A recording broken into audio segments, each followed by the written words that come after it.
Good afternoon and welcome to Muskegon Rotary. My name is Tim Arter and I have the pleasure of serving as president this year. We will begin with the Pledge of Allegiance and we will follow with a four-way test later in the meeting. Today's program will be a presentation from the Muskegon County Resource Recovery Center. So at this time, let's do the Pledge of Allegiance. I pledge allegiance to the flag of the United States of America and to the republic for which it stands, one nation, under God, indivisible, with liberty and justice for all. And please remain standing for the reflection which will be given by Myrna Olson.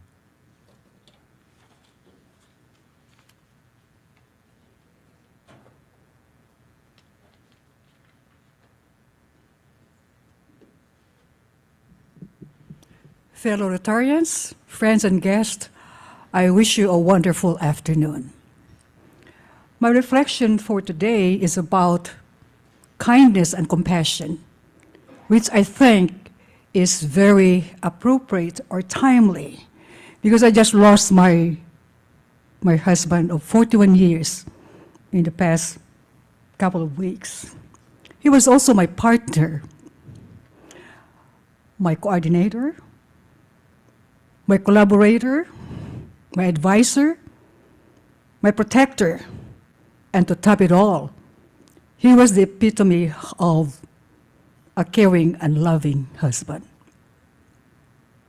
Your sympathy cards, your telephone calls, expressing your message of condolences during the time of my bereavement, your hugs and embraces, your delivering of flowers to my home are expressions of your kindness and sympathy.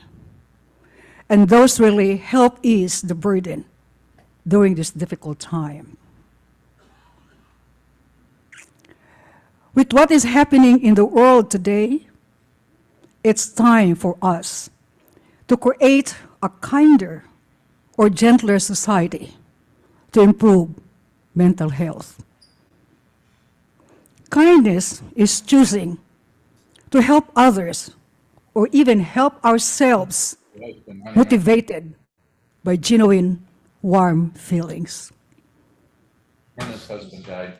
Kindness is the ability About a week to ago. help those who are in need, those who have the priority for their needs, not our own priority. Because you know what? By doing this, it benefits our mental health and also our well-being. Aside from that, it also reduces stress and also improves our self-esteem, mood, and also our happiness. I remember when I was going back to school here in this country, and I did not realize that there are other requirements to be made. And I was really stressed out because I thought the transcript or the diploma that I brought from my country would be more than enough to be turned in to the Dean of the School of Social Work for the master's program that I was enrolled in. And they said, no, you have to ask your university that you graduated from in the Philippines or your diploma, because those are not, we do not require those. It should be that the university should be the one to send it to the New York Educational Service in order to assess or evaluate your educational, how do you call it, educational attainment, which should be at par with the educational standard here in this country. And really, I was so stressed out. And then when I was accepted to the program, I was even more stressed out because I did not know about computers. I graduated in the 1970s. And so I said, I look at that too, what am I going to do this? And my son, you know how young people are, they don't really want to help you do your computers, to really help your computer skills, but they will also say, Mom, you have to find out how to do it. Oh, really? I was the one paying for your tuition. I know you don't even need to help me. Yeah, that's for sure. Okay. However, in the graduate school at Grand Valley, somebody told me, Myrna, the computer lab is part of what you're paying for your tuition in the graduate school. It also included counseling. And so I went to the computer lab, and here is a guy who looked at me and he asked me, do you need any help? That was really nice of him. He was a young, good-looking guy. And I said, yes, I really need help because I have to turn in my first paper for the first two courses that I enrolled in. And he said, wasn't it nice that I was able really to turn in my paper at a very appropriate time? So with that, I would say it reduces your stress when somebody is going to help you. Another thing, good deeds need not to occupy a whole part of your time. Or good deeds don't need to be expensive. They don't need to be costing money. And there's a saying that any act of kindness, even in terms of small one, is never to be wasted or never to be forgotten. And so I would say that there is a saying also that it's better to receive. No, it's better to give than to receive by your act of kindness. Thank you.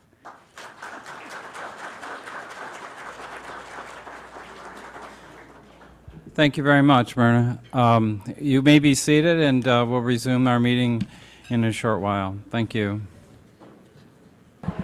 Sorry, I don't think that was loud enough.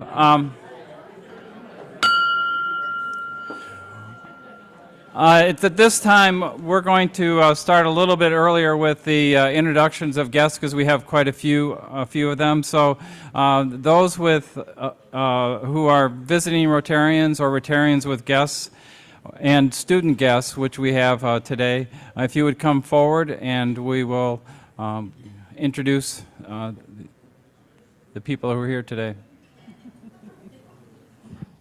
You want to go first? Okay. I have to take pictures of everybody else. So. All right, go All stand. right, we're going to go, between we them. have to stand and, yep. Good afternoon. Roger Morgenstern. I'm going to delay for a second because I can't take a photo of myself for the rim. I have my able assistant, Emily. Roger Morgenstern. I'm here with Tony Winskus. She is the president of the Muskegon Federal Credit Union and a potential member. Welcome to Tony.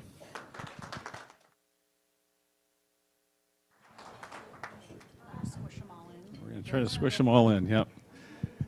Come on in here, and actually, some of you can stand in front of me because I'm tall enough that I can talk over the top of you. Just make sure you're on camera. Oh, yay. Yay, aren't you glad? Hey, ladies and gentlemen, I've got some members of our Reese Puffer Interact Club, including Carla Buchan, who is the advisor, but I also have Charlie Bellinger, who is the president, coming up, Brooke Buchan, who is the vice president, Rowan Bloom, who will be serving as the secretary. And by the way, both Rowan and Brooke, I'm counting on you guys now, are intending to go to University of Michigan. I promised them they would get that. So, and then Keely Cole, who is a junior class representative. What I want you to know about these folks is they all attended Life Leadership, and we've all heard of how great an experience that was. But what came out of that was an idea that maybe we could come to lunch and then meet afterwards and do some brainstorming for what we'd like to do in the year ahead. So some real fruits of that Life Leadership and some great folks here. So welcome them, please.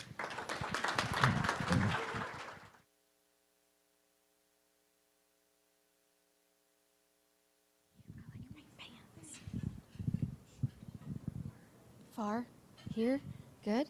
Hi, all. Stephanie Tushek with Lamar Advertising. Today I have Derek Vanderwall with me. Some of you may recognize him. He was a Rotaractor at Baker College for a few years. He's also very active in the JCs and owned Shield Insurance Agency of Muskegon. Maybe he's going to join us soon.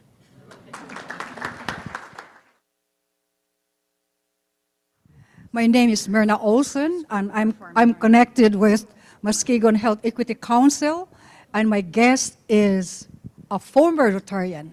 She was here from 2017 to 2020, and she was a former accountant for Brunswick. And what else can I say? Nothing more. Okay. And she is my best friend, and she really gives me a lot of support during this time that I really needed her. So thank you. This is Veni Aborki. Thank you. Oh, we can see ourselves right there. Hi, everybody. I'm Rob Taylor, and once again, I have Jason Smith here from the Holland Rotaract Club, and he's filled out an application to join our club.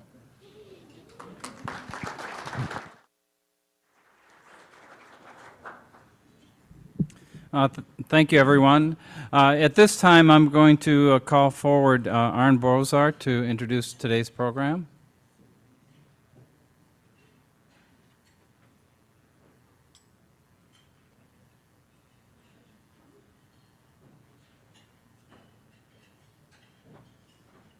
Thank you very much. Glad to see everyone here this afternoon. It's my pleasure to introduce our speaker today, and that is Dave Johnson, also known as DJ to his friends, so you are all his friends as of this moment. DJ is a native of Kansas and a graduate of Kansas State University with a degree in chemical engineering. DJ's been married to his wife Donna for 31 years. Together they have 5 children, 4 grandchildren. And his wife Donna is a Michigander, which is what brought him to Michigan. DJ astutely notes in his summary that the things we do for love, exclamation mark. So that's brought him here. DJ became the director of the Muskegon County Resource Recovery Center, and I will note that many of us in this room still think of that as the Muskegon County wastewater site, but it is now it now has a more appropriate and comprehensive title, the Muskegon County Resource Recovery Center. DJ took that position over from our Rotarian, Mark Eisenbart, who then was in charge of the center and moved on to become our county administrator. And DJ told me just a bit ago that was in 2016. So DJ originally came to the center as the laboratory supervisor. I noted that he has a degree in chemical engineering and very much a lab rat in the best sense of the word, and well suited to operate the facility that is really quite critical to Muskegon County's overall infrastructure and operations, and he'll tell you more about that. He loves where he works. He notes that he enjoys the people that he works with, and very much enjoys being part of Muskegon County. So I introduce you to DJ Dave Johnson.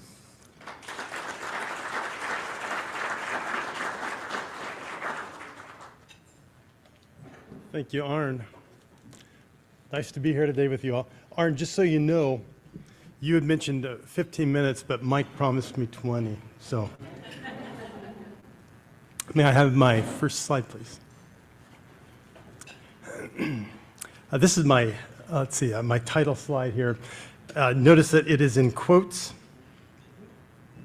I'm quoting Ted Costigan. Ted was our farm manager for 7 years. He recently resigned to go home and take over the operation of his father-in-law's farm. But when we got the new farm manager, this was Ted's advice to him. He said, everything you thought you knew about ag, throw it out the window. And I was humored by that remark. Many of you know that the Resource Recovery Center does have a sizable farm operation. Some think we practice conventional agriculture. Actually, we do not. For us, farming is not an end in and of itself. It is a means to an end. It's merely a step in the treatment process. It's subordinate to the overall goal of recovering clean water. Therefore, it's a very unconventional farm, and it's part of a very unconventional treatment plant. Oh, let's see. Oh, yes. Here we go. In fact, we are the nation's first large-scale land treatment WRRF. And WRRF is water resource recovery facility. The going trend for wastewater treatment plants is to rebrand themselves based on what they produce, clean water, so rather than on what we take in, which is wastewater. By the way, we celebrated our 50th anniversary last year. 1973 was when the water first started flowing into the new treatment plant at that time. There were several factors and events in the early 1970s that were favorable to the birth of the Muskegon County Wastewater Management System, as we used to be called. But the biggest driving factor for the creation of the plant was the condition of Muskegon Lake. The shores of Muskegon Lake have been a magnet for industry ever since sawmills came, the lumber industry. In the 1900s, foundries, machine shops moved in. 1905, Continental Motors came to the lakeshore. And in 1899, the paper mill came to the lakeshore. Central Paper Company, as it was called then S.D. Warren and Sappi.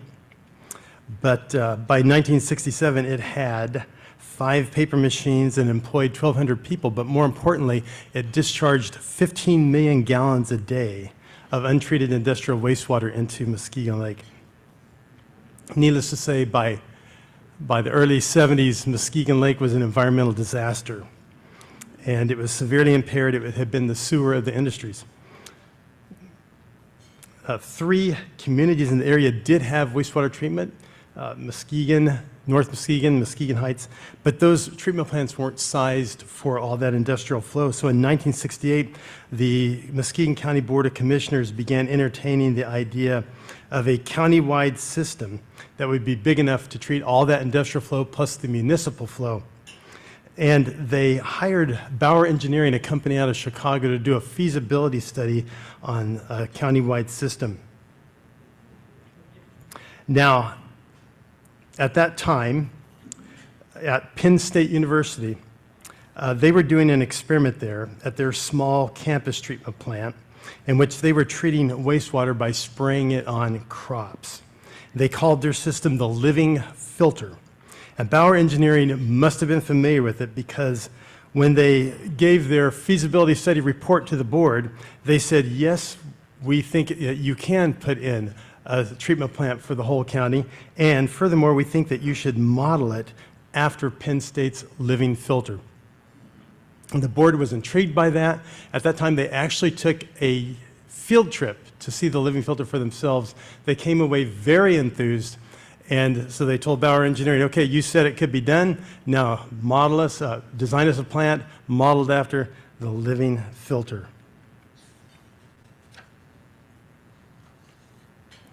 And so in July of 1970, Bauer Engineering began designing the system. And I have to hand it to Bauer for having the courage to take a new idea that was still in pilot plant stages and apply it on a massive scale. Back in 2022, I had the privilege of touring the living filter at Penn State. And I naively assumed that since we were modeled after them, they must be just like us, only smaller. But I was very, very wrong, except for the fact that they are smaller. They have 1.6 million gallons a day coming into their plant. Bauer Engineering designed our plant for 42 million gallons a day. The living filter has 600 irrigated acres. Bauer designed a plant with 5,000 irrigated acres. Living filter is not a lagoon plant. Bauer designed us as a lagoon plant. The living filter irrigates year-round, including in the winter.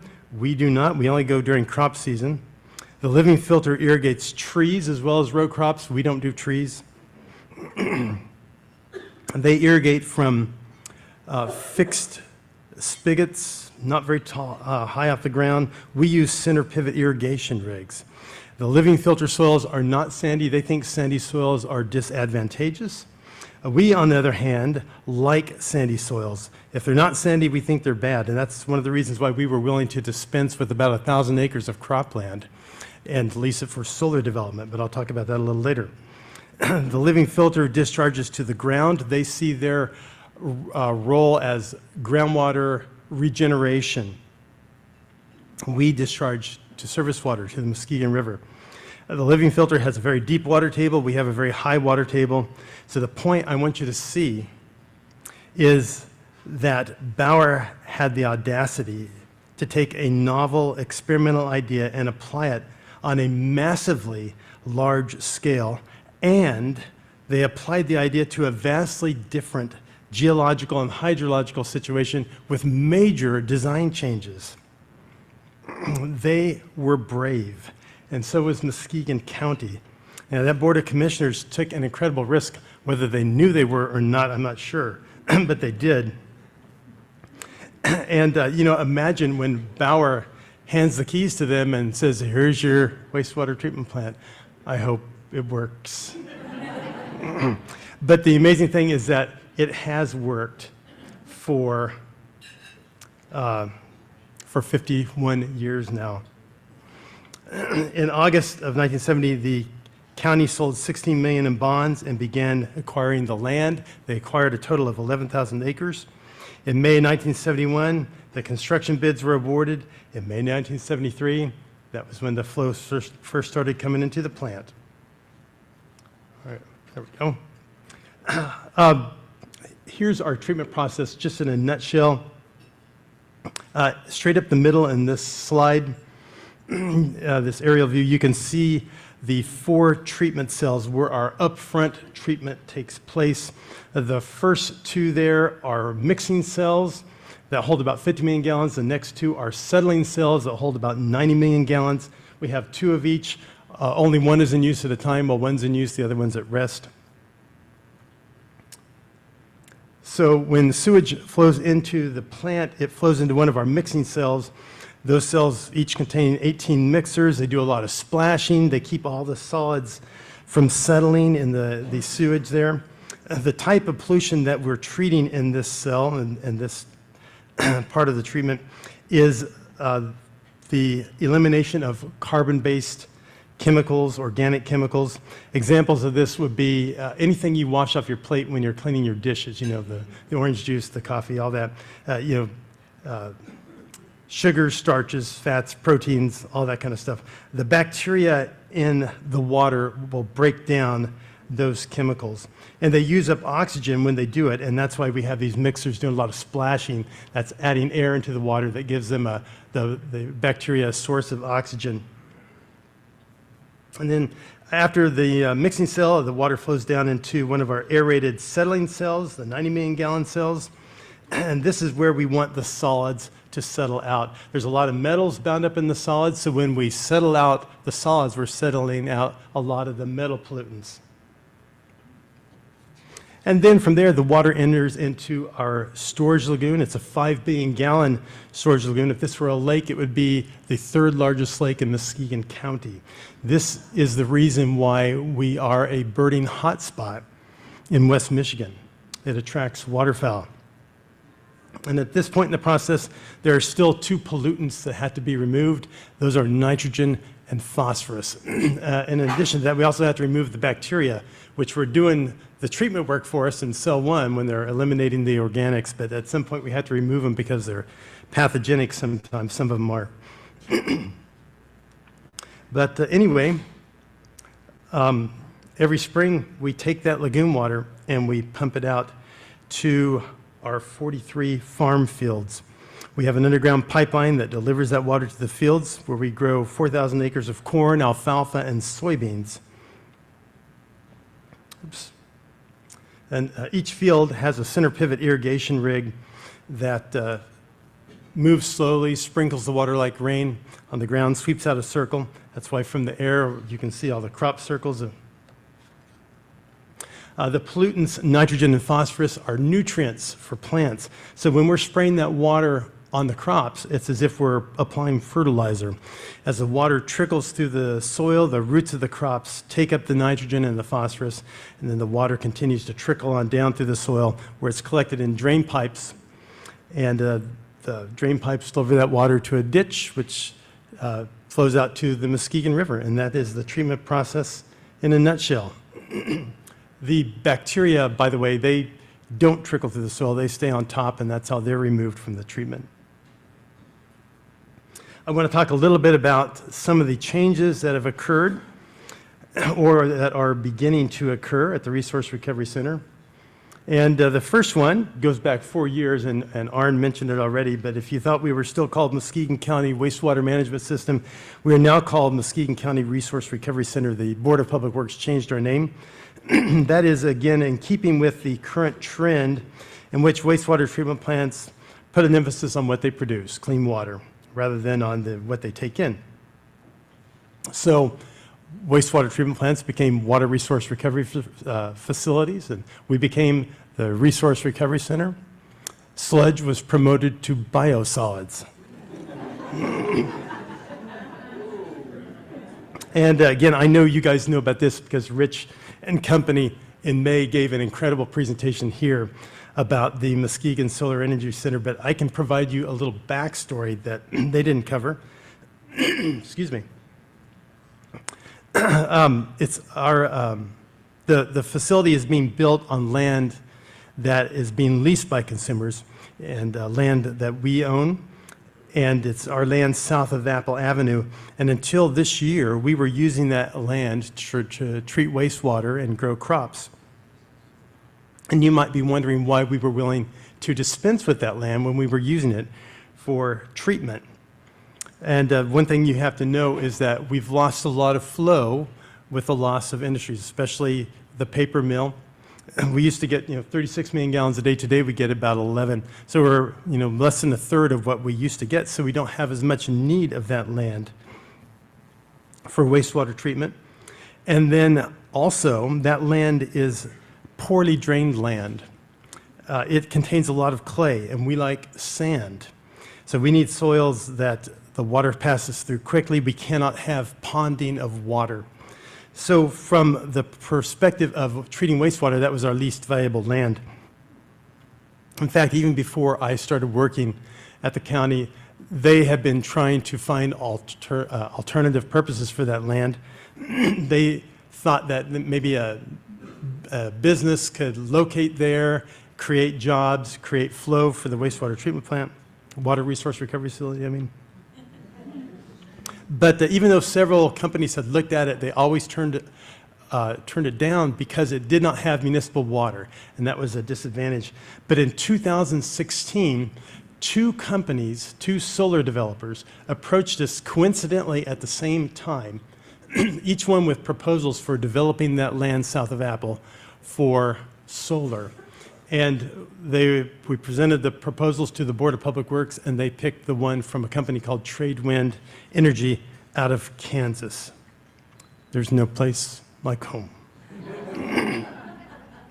Tradewind did the initial development, and under the terms of the lease, we could continue to use that land to treat wastewater, grow crops during the development stage. And during the construction stage, then our activity would have to cease, but at that point the lease payments go up, and we actually can get more income from the lease payment than we could from growing crops.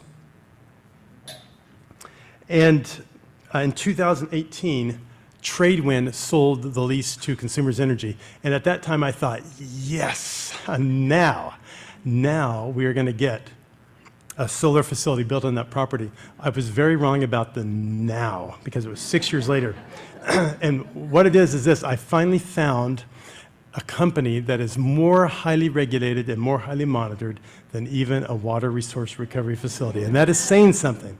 The Michigan Public Service Commission, they regulate everything Consumers does, and to describe the hoops that Consumers had to jump through just to put that solar facility on that land would take another presentation. So suffice it to say, it was 6 years from when they bought the lease to when they had the groundbreaking ceremony this July. And what am I doing? There we go. This is a drawing showing the design of the facility. It is amazing how fast the technology has improved for solar. When Tradewind developed this, they predicted that a solar facility on this area would maybe generate 115 megawatts. Maybe if they were really good, 135. Consumers is putting in a 250 megawatt power plant. So that just shows you the improvement in the technology and the efficiency of solar in that time. And then another exciting development in December 7th in 2022, the Michigan Ways and Means Committee approved $60 million for a Michigan Strategic Fund grant, which along with a $5 million contribution from Fairlife would be used to fund a $65 million project known as the Southeast Regional Force Main, an 18-mile pipeline that would connect the city of Coopersville to the Resource Recovery Center. And the driving force for that project was the expansion goals of 5 companies. They wanted to expand, but they weren't able to because of the lack of wastewater treatment. Either they weren't connected to wastewater treatment, or the treatment plant that they were connected to couldn't accommodate the additional flow that would be generated by the expansions. Those 5 companies are Fairlife and Continental Dairy facilities in Coopersville. They're side by side with one another. DeVries Meats and Applegate Dairy Digester in Polkton Township. They're across the street from one another. And then Swanson Pickle in Ravenna Township. All of them are agricultural-based industries. All of them have expansion goals that will create new jobs, and that's one of the reasons why the Michigan Economic Development Corporation got behind this project. That and the fact that it's a regional project. It doesn't just benefit one municipality. It's 2 counties and a city and 2 townships and 5 companies. And Pryny Newhoff is the design engineer for the project. The entire project is divided up into 8 different construction contracts. The force main itself is split up into 3 contracts, which will be worked on simultaneously. The pipeline is 93,000 feet of 30-inch diameter high-density polyethylene pipe. The advantage of polyethylene pipe is that it isn't subject to corrosion. And the scope of the first contract is the construction of the force main from the west side of Coopersville to the county line. The pipeline will follow the railroad grade out of Coopersville to Moreland Road, which is 80th Avenue in Ottawa County, and then head north to the county line. Second contract will be from the county line to Heights Ravenna, and then the third one from Heights Ravenna tying into our 60-inch force main at the Resource Recovery Center. And then the fourth contract is the construction of the Swanson Pickle pump station, the small pump station, and their force main. And that is the little green line, if you can see that on the slide. That's their 1.5 mile force main. And then that'll enable them to connect to the big force main. And then the 5th contract is the construction of a very large pump station, which will eventually be pumping all of Coopersville into the pipeline. Those 5 contracts have to be finished by November 2025. And when they are complete, then all 5 of those companies should be able to begin discharging to the wastewater treatment plant, but not the rest of Coopersville, not the domestic flow of Coopersville. That won't happen until contracts 6 through 8 are done. Those contracts have to do with rerouting the flow of Coopersville so that it no longer goes to their treatment plant, but instead will go to the force main. But once those are, once the project is complete, we expect about 2 million gallons a day more to be flowing into our plant. And more to come, hopefully, as they fulfill their expansion plans. And with that, if there are any questions.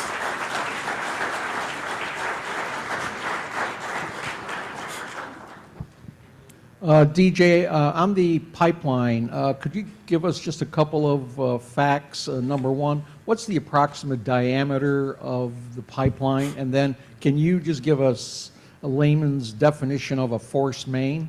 And then the second question, or maybe the third, is what is the anticipated additional flow to your facility by the end of '26 when all of these contracts are completed?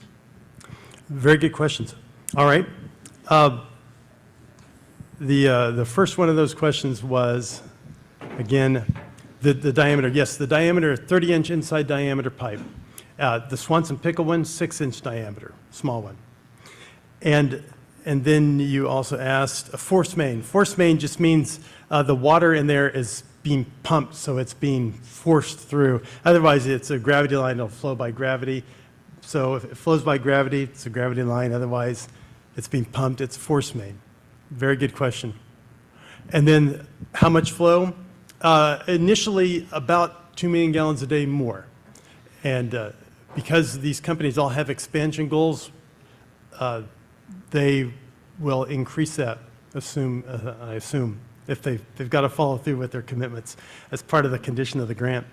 But actually, Fairlife is so gung-ho, they didn't want to wait for the pipeline to start their expansions. They actually have already started an expansion and already generating extra flow that the city of Coopersville cannot take. So Fairlife is hauling all of that to us in trucks. So, but that might mean that when we start, maybe we'll have a little more than 2 million gallons a day because they've got a head start on things. So by the end of the project at 2026, do you have a projection on what the total additional flow volume will be? The total additional flow. The total the additional flow, when added to the flow we already have, would be about 11 plus 2, which would be, the math in my head, 13 million gallons a day. Okay. Well, thank you very much. Appreciate. Can I give one more. thing? Is YA Demersion Doc here? I just want to mention that when I was covering the county for the Chronicle during the 80s, it was Dr. Demersion that created the operations that has made this so successful. A member of our club. I just want to give him a round of applause and thank DJ for being here. Thank you. Well, excuse me, just one moment. As a part of, for presenters, we do make a contribution, an honorarium on your behalf as a speaker today to the Shelter Box, a charity that's a partner with Rotary International. So thank you very much. Well, thank you very much. That's quite an honor. Thank you. Mike, would you play the video, please?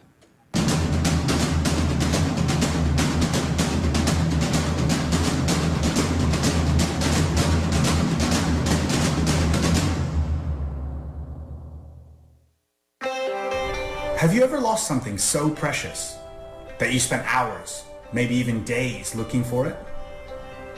We've all been there, right? But what if you lost your home? In the blink of an eye, you are faced with millions of decisions. Where do I go? How do I protect my family? The days immediately after some of the world's worst disasters are filled with dangers. Some of the simplest things like turning on a light, having clean, safe drinking water, or even cooking a meal for your family become a real challenge. Rebuilding your home often seems like an impossible mountain to climb. That's where your hard work and generous donations have helped thousands of families recover faster. Shelterbox and Rotary have been working side by side in disaster relief since the year 2000, from working in the field together to raising awareness and funds in your communities. We want to support more families to rebuild their lives, and we need your help to do this. It's the small things we do today that create a lasting impact tomorrow. Should we try something? Pull out your phone, find Shelterbox on your favorite social media platform, give us a like, share the latest story, and by doing that, you will have already contributed to helping families across the world. Amazing, right? Whether that's through awareness and fundraising, or practical assistance in the field, our partnership keeps communities together and lays the foundations for longer-term Rotary projects. For example, in the Philippines, when Tropical Storm Usman devastated the country, thousands of families lost their homes. Here, Yishan, a Shelterbox response team volunteer, gives you an insight into the partnership in action. This is the stage of our deployment where our partnership with Rotary becomes so critical and the benefits of working with Rotary International become so obvious. Not only is it one of those situations where families can actually meet with local Rotarians who speak their language and who can provide a valuable local connection.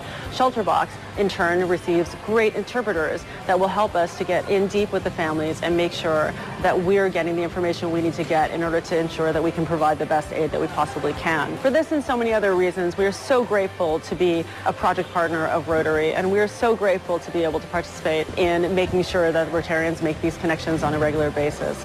We asked people from all walks of life what the Shutterbox and Rotary partnership meant to them. Resilience, Diverse. collaboration, Connecting. rewarding, Pride. empowerment, and action. To me, in a word, it's unique. What does it mean to you?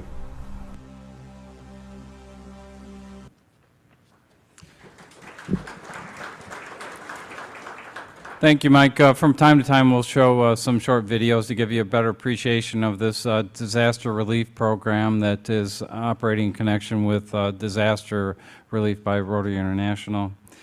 At this time, we don't have any Paul Harris or new members inductions, but we do have a few announcements for you. Excuse me, birthdays, I'm sorry. Birthdays, please. Today we have, we're announcing the birthdays for Don Crandall, Steve Tomzak, and Joan Schmidt, July 27th, 28th, and July 31st. And at this time, let's give a happy birthday to those that are enjoying or celebrating their birthdays. Happy birthday to you. Happy birthday to you. Happy birthday, happy birthday, happy birthday to you. So for those that are celebrating their birthdays, we encourage you to make a $10 birthday gift to the Caring Connection. You can use envelopes that are at the podium or scan the QR code that's on flyers at the podium. Moving on, we have a spotlight video. Again, these are the Rotarians in action. And in terms of we're focusing on a number of different items that we have here in Muskegon Rotary. And this is one of the services that we do as part of the work that we are doing for our community.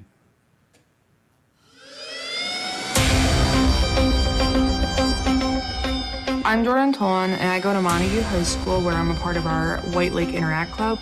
My name is Abigail Mendorp. I go to Oak Ridge. I'm Journey Johnson. I go to school at Orchard View.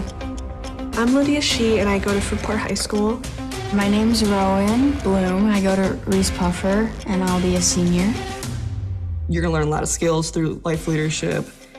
You're gonna meet so many people, and I'm not a people person. My friend who went, she hates getting in front of people. She hates singing. She went down in front of stage and started dancing in front of people.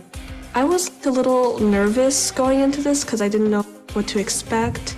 Oh my gosh, I was very skeptical. Like, I thought that it wasn't gonna be fun. I thought it was gonna be a lot of lectures and that I wouldn't necessarily enjoy all the people there.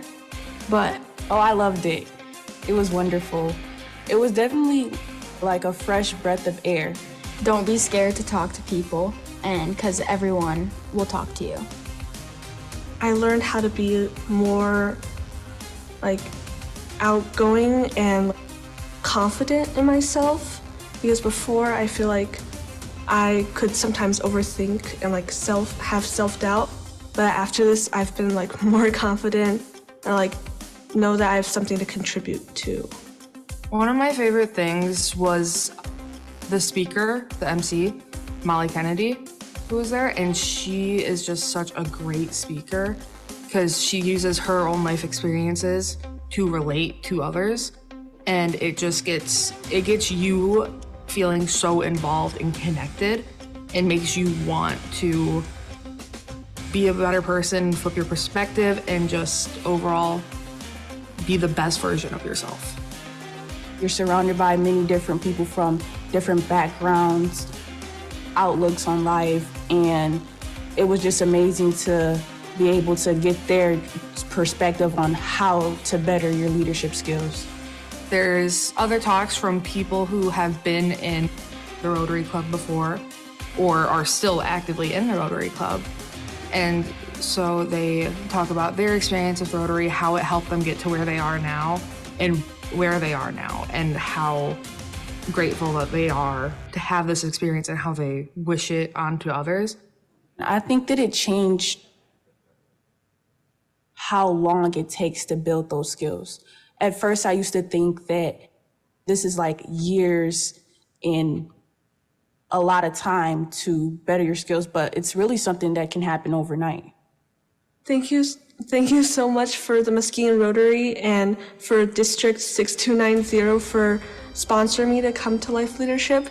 And I've had a really good time there, and thank you for the opportunity for allowing me to come. I love the conference so much.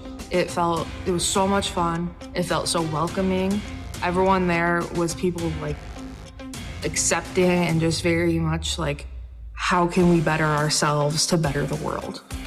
I've been to different camps in the past, or conferences and things in that style. This has been my most memorable conference I've ever been to. I cried leaving, and I don't cry. But, oh my gosh, I was wrong. It was probably the most incredible experience I've ever had. How does it make you feel to be able to be a light in someone's life? How does it make you feel to be able to change not only your life, but others? We made these cards at the LLC, and it was just something positive, like, you're awesome. Like, little things like that really brighten my heart. So it's like, that's how I feel towards Interact. That's what it gives me, like, motivation to do better and to make others happy.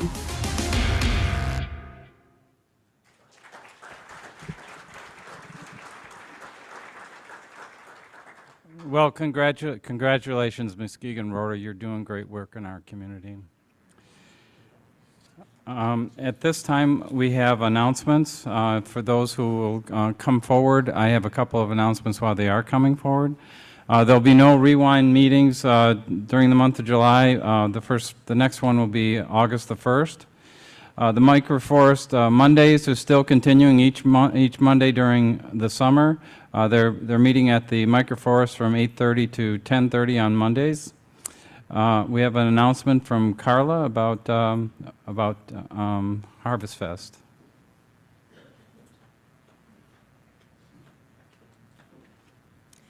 Good afternoon, everybody.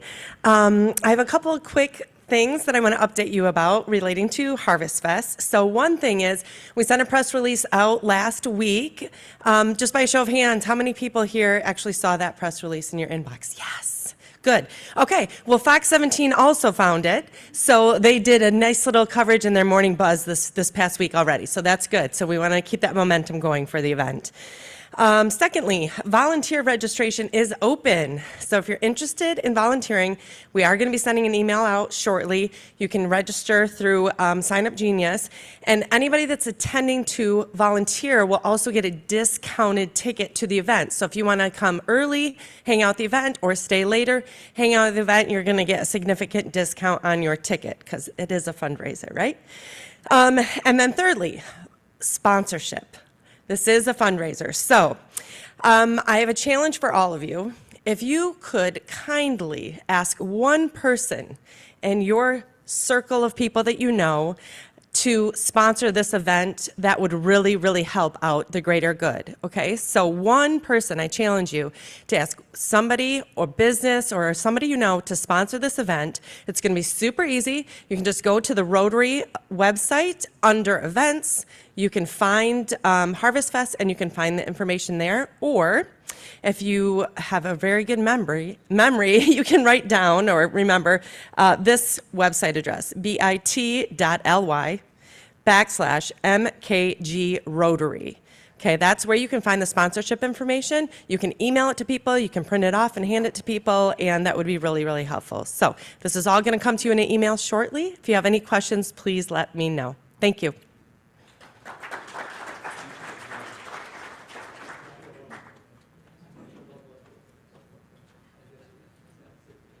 Good afternoon. Tom Palmer from the Retention and Engagement Committee. Part of that is Caring Connections, and we have a big hole in Caring Connections. We tragically lost Lisa Metzdorf this year, and then Lisa Stafford took a job in Tennessee, so she's not here. So my first thought was to ask Lisa Tyler and Lisa Krause if they would do it, but they're kind of busy, so we're not going to do that. So I'm just putting the word out there. We need some help in that committee. It's not a ton of time. We have one Zoom meeting a month, and then you're on an email list. If we hear about something where someone has lost a spouse or is ill, or celebrations too. I mean, as a club, we need to rejoice for those who rejoice and weep with those who weep. So it's just about connection. It's just about us understanding we are in this together. And Myrna, I appreciate your kind words about how the club reached out, and that's who we need to be. So just contact me if you're interested at all. Again, it's not a ton of time, and I think it really makes a difference for our club.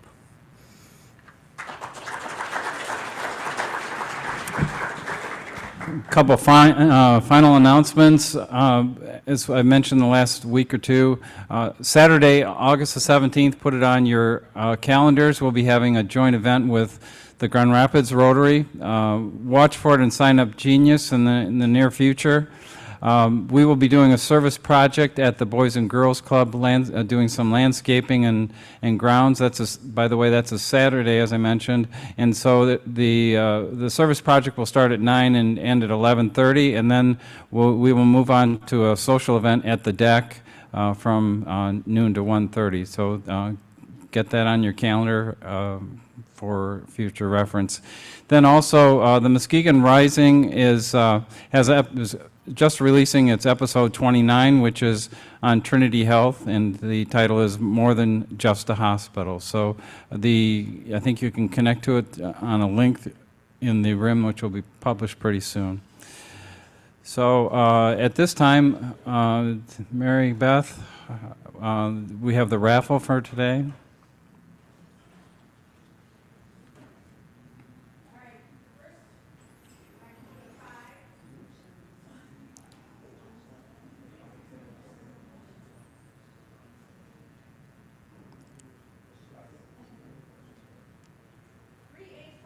$385.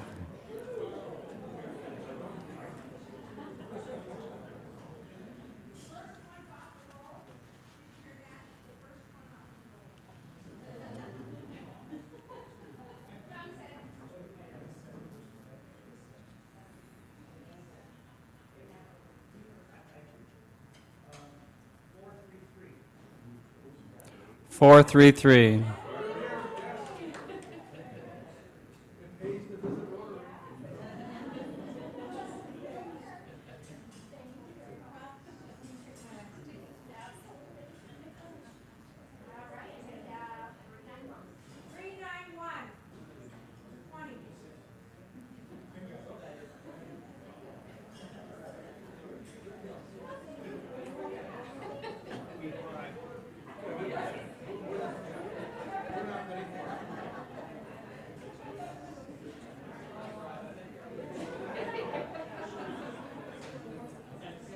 Okay.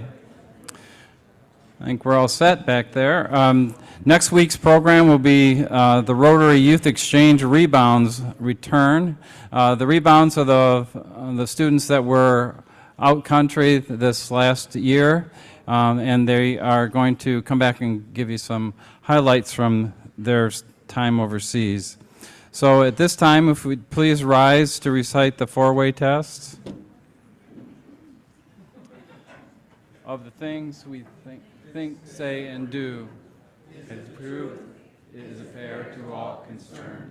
Will it build goodwill and better friendships? Will it be beneficial to all concerned? Well, have a great week, and we're adjourned.